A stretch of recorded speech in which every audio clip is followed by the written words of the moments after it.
જ્યારે પણ ક્વેશ્ચનમાં નોન અમોર્ટાઇઝેશન સમ આવે, નોન અમોર્ટાઇઝેશન, ત્યારે આપણે આ ટેબલ બનાવીશું અને અંદર જેટલા બી 8 વર્ષનું લખીશું તો 1 થી 8 લખીશું અહીંયા. ઠીક છે.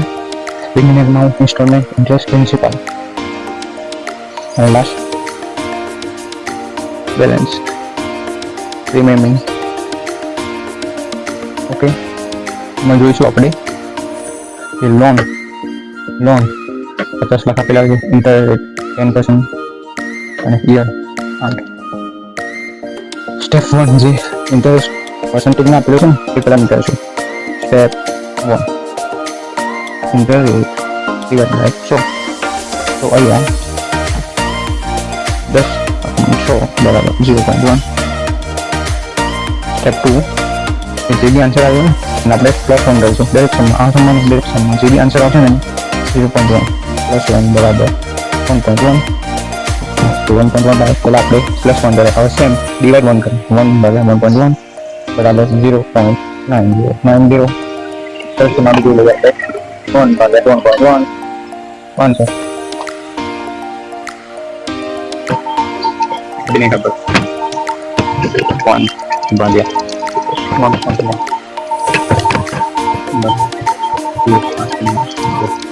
યર આપેલા છે 8. યર આપેલા છે 8. તો આપણે આન્સર મલ્ટીપ્લાય કરીશું. આન્સર 0.466 8 વાર કરી આપણે બરાબર બની છે.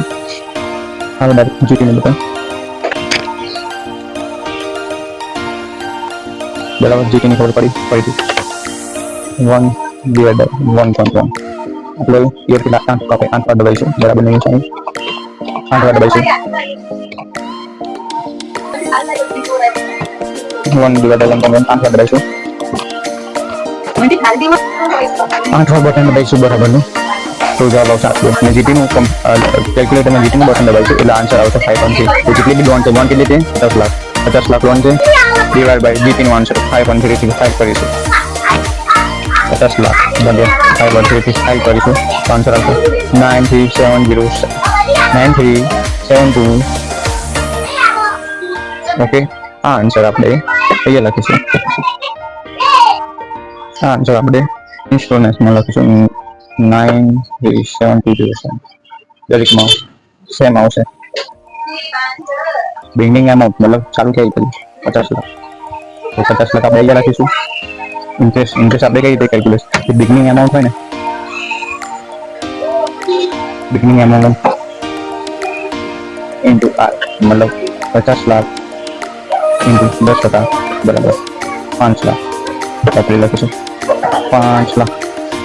પ્રિન્સિપલ કઈ રીતે કરીશું 2 માંથી 3 માઇનસ કરો 9 4 7 માંથી 5 લાખ માઇનસ કરીશું એટલે આવશે 2370 2 માઇનસ 5 અને 5 રિમેનિંગ બેલેન્સ કેટલી આવશે 6 માઇનસ 4 એટલે 5 50 લાખમાંથી આ માઇનસ કરીશું એટલે 4 5 6 2 7 આ એમાઉન્ટ આવશે ને એ અહીંયા લખીશું.